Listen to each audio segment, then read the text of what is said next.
Hello, my name is Lori. I am here today to talk about my January 2025 end of month budget.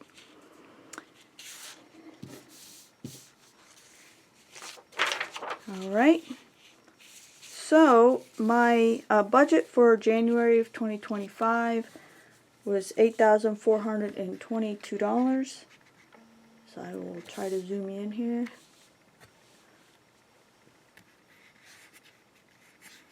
Maybe. Okay. So, overall, the month went really well. So, for planned regular expenses, my TV and internet was $143.16 is what was budgeted, and it ended up being $143.03. My water bill, I budgeted $62.71 and it ended up being $59.97. My electric bill, I budgeted $91. It ended up being $122. My gas bill, I budgeted $150, and as everybody knows, it was very cold in December and ended up being $198.52. My cell phone, I budgeted $31.04 and it was $31.02. For the landscape company, I budgeted $145 and they did not come, so it was $0. My HVAC is $21.44 and it was $21.44.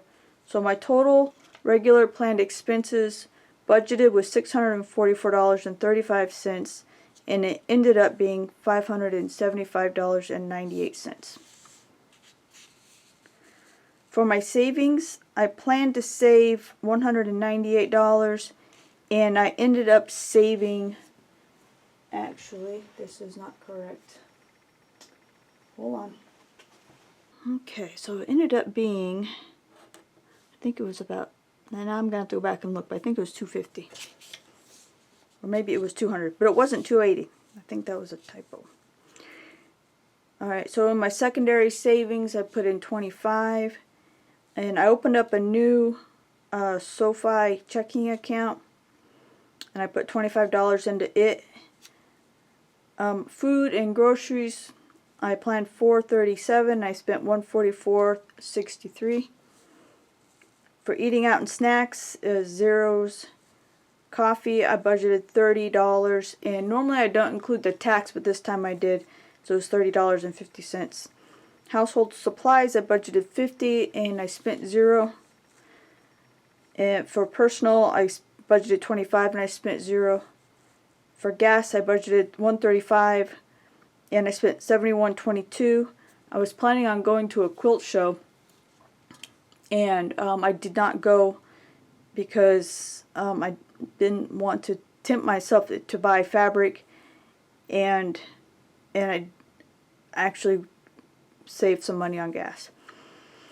So for lawn care supplies, I didn't spend anything, I didn't budget anything. So my total planned variable expenses, I budgeted $900 and I spent $576.99. For debt payments, my mortgage is $2,174.10. That's how much it was. My 401k loan comes out of my paycheck directly. My car payment was $534.86, and that's how much it was. My home improvement loan, $294.54, and that's what it was. My other home improvement loan, $272.81, and that's what it was. My Lowe's credit card, I budgeted $500.44, and I ended up being $492.42. My debt consolidation loan, budgeted $485.52, and I spent $476.58. My Chase credit card, I budgeted $100 and I paid $2,076.45. The hot water heater, I budgeted $124.93, and that's how much it was. My personal credit card, I budgeted $147.31, and that's how much it was. And I got a new Fidelity credit card at 0%, and it hasn't been billed yet. I'm going to transfer some balances to it. I've already actually started the process, and the Citibank credit card being one of them. But in the meantime, I had a payment of $163.74. So my total debt payments, I planned $4,798.25, and I ended up paying $6,757.20. And that ended up being a net payoff of just over $3,600, which is what my goal was for the month. So for my planned infrequent expenses, which is just basically my annual expenses, the big one was the tax prep. I was thinking the bill would actually come in February, but it came in January, and that's the $400 was the kind of a deposit, I guess you could say. But the balance last year, the amount that I paid last year was $416. So I'm sure they raised their rates, but I don't imagine it's going to be much more than $400. I should have just asked, but I didn't even think about it. I just paid it. So my HOA dues was $300.84. It's been $292 for the last couple of years, so and they increased it this year. My Nest camera, its annual subscription was $80, and I paid that. And then the rest of them I did not actually contribute to because I wanted to make the extra payment up here. So I didn't put any of these towards it. But I will in February and March. So thankfully there were no unexpected expenses or emergencies. So for my allowance, I budgeted $200, and I ended up getting my hair cut, and that was $109.61. Went to Great Clips. If I actually thought that by going there it would be a little bit less, but there you go. So for fabric, the 2nd of January, I believe is what it was, I bought some fabric for a quilt for my brothers. It was $207.13, and I haven't bought any more fabric since then, and my plan is to not buy any more fabric anytime soon. For as long as humanly possible. I just have plenty of fabric. I don't need to buy any more fabric. And in fact, I'm thinking about if I could sell some of it, I would. If I like knew how to do that. I'm looking into trying to sell some of it, but I don't know that I would get a third of what it's worth. So I don't know what I'm going to do. I'm thinking about it. So for sewing supplies, I bought some thread for the quilt that I'm going to be making for my brothers, the quilts. I bought a toy for $5.10.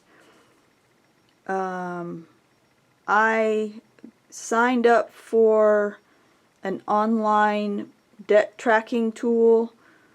It's called Debt Payoff Planner, I think is what it's called. Anyways, $24 for a year. So that's real nice to be able to see how long it's going to take me to pay off my debt and that sort of thing.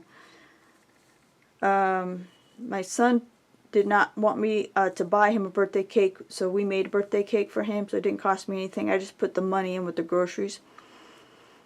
I bought a lockable porch package delivery box, and he put it together for me, and I gave him $15 for that. Felt like it was money well spent, so I didn't have to do it. I did not separate any sales tax. Let's see. At the end of December, I had some lab work done, and as a result of getting the lab work done, I ended up having to get a new prescription.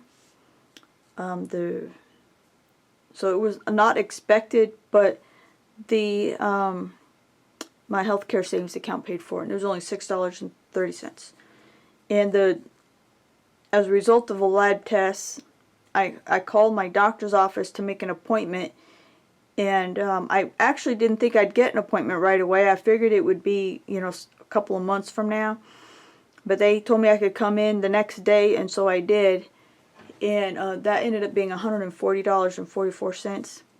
Once again, my healthcare savings account paid for that. The box for the package box was $145.04. And let's see what else. And that's it. So I budgeted $1,260.55 for extra things, and it ended up being $668.61. So my total expenses budgeted was $8,422.10. I spent $9,359.62, which absolutely blows my mind. So this was my... Let me zoom me out. Oops, wrong way. So this is my planned expenses, and this is my actual expenses. So then, for planned,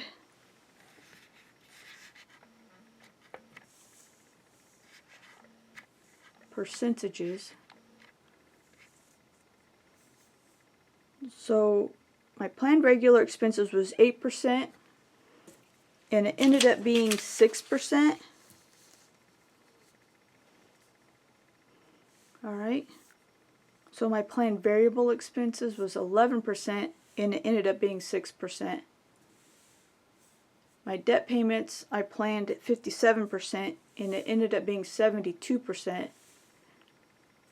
My planned infrequent expenses was 10%, and it ended up being 8%. My planned but expected expenses, like emergencies, was 0%. I did not have any emergencies 2 months in a row. That's crazy. Extra things, I budgeted 15%, and it ended up being 7%. So there's the pretty graph, or not graph, my pie chart. This one got cut off. Sorry about that. Okay, so I got a lot of feedback from my videos, from my January video. I had some great suggestions. One of which was to not go to the quilt show, and I did not go. So one person suggested I have different colored ink for doing the tracking. So I actually have it here on the paper, but I also have it in my notebook, and it's kind of messy. So I do everything on the computer and in paper, because that's just how I think. So I got my list of expenses, how much I budgeted for it, how much it was actual, and all these are in different colors, obviously. And then the difference, I put it in green if it was good, if I came in under, if there was no change, and I put it in red if I went over. So then I kept track of the extra things that I spent down here. So somebody suggested that, and I wanted to show that I followed through with that. So here's this is basically the same thing as this, only it's in a table, which is a little bit easier to look at, I think.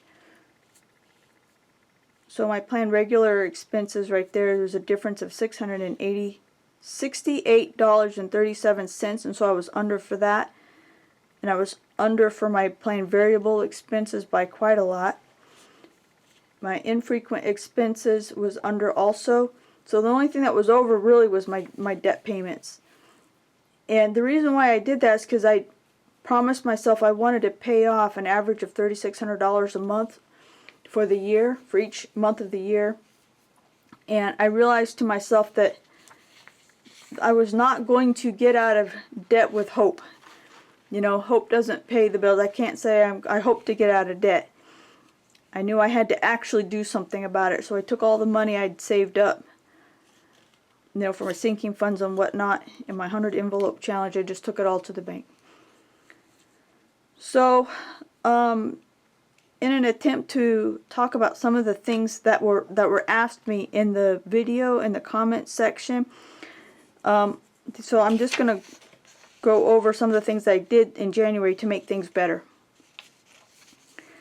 So one thing I did was I was going to stop putting money in my 401k entirely, but some people said that's good, that's great. Some people said, but you're losing the company match. And they're both right. So what I did was I reduced it. I didn't stop it entirely. I just lowered it. And by doing that, I actually increased my take-home pay, which is a relief. It's a huge relief. It's not a huge amount of money, but that, like, I think it ended up being like about $200, I think, in the end, because there's a tax. So you get a tax break when you contribute to the healthcare savings account and the 401k. So even though I reduced the amount of money I was putting in there, I lost that tax break. So it wasn't one for one for getting the money back. So instead of getting, for example, $234 back, I only got, $200. But anyway, so I am in the process of transferring $13,737 to a 0% credit card, which lowered my minimum monthly payment. So I was paying about $700, close to $800 for those three cards. One was a loan and two were cards, and altogether it was close to $800. So by moving over to a 0% credit card, my minimum payment went down to like actually in the end it's going to be $137 a month, I think. It's only for 18 months, which is, thank God it's 18 months, because I'm going to need that whole time to get to pay it. But I know that some people say it's a bad move, because eventually you just use the credit cards again. But one, first of all, is a loan, so that's not going to happen. But I canceled the cards. Well, I canceled a card I haven't used in a long time. I canceled a card that the balance was transferred. And I'm going to transfer the third card, or I'm going to cancel the third card when the transfer is complete. I have actually thought about keeping that third card, kind of like as a crisis card, not necessarily an emergency fund type of card, but like just in case there's some kind of catastrophe. Because basically by doing this, I maxed out right here, and I'm not going to have really any money for an emergency fund. I mean, I have an emergency fund, but I don't have anything more than that. The credit card, the last credit card, has a line of like, I don't know, $10,000 or something. And I kind of want to hold on to it. I know that my credit score is kind of trash now anyway, but by holding on to it, if somebody dies or something and I have to go to my mother's funeral or something like that, I'll have the credit available to buy an airline ticket. But anyway, so I'm in limbo about that. Okay, the next thing is, like I mentioned already, I took all the money that I had saved, all the cash I had saved up in my sinking funds, plus all the money in my 100 envelope challenge, and I made a big payment towards my Chase credit card. I have $100 in cash on hand. Basically, I just got rid of everything. Well, you know what I mean. I used all the cash I had. Except for my emergency fund. I didn't use my emergency fund. Okay, I took the leftover money from my budget, and yeah, so that goes hand in hand. So I had like $1,200 that I didn't spend that was in my budget. I used it, plus the... Anyway, you get the point. Okay, so of course, nobody had to suggest it to me because I already knew, but it was of course suggested I get a second job, which I applied for a second job, and I have technically been hired. But it's a temporary job. It's like it's remote. It's online. It's not like an all the time kind of job. They have like projects, and as soon as I get selected for a project, then I'll be making a little bit extra money for that. So that's going to be helpful. So I opened up a SoFi checking account and a savings account, which is considered a high yield savings account. So the idea here is to use that account to pay my Lowe's credit card. So every paycheck I'll have a direct deposit into this account, and then I'll be able to make my credit card payment from that account. And by doing that, it's going to help alleviate some stress. And I don't know if it's true or not, but supposedly by doing a direct deposit like that, they'll give me like $300, which, by the way, is taxable, in case anybody was wondering. It's considered income. So we'll see how that goes. And like I've said before, I did not go to the quilt show, and I haven't bought any more fabric since the 1st of the month. So that was a lot. So that was everything for January. I hope that you enjoyed my show and tell. I appreciate everybody who has been giving me feedback and comments over the last few weeks. It has been a huge encouragement, and I hope that that you have come back and can see that I've worked hard this month. I've tried to, I have intentionally not spent money when I probably would have, you know, and talking about this and exposing myself to the world has created in me a desire to do what I say I'm going to do. So I'm trying to hold myself accountable, and I appreciate the people who have gotten back to me, because I feel like now I'm answering to them. I feel like they're holding me accountable, which is hugely helpful. Okay, so that's January. Thank you again for watching. I hope you have a wonderful day. I'll see you next time. Bye-bye.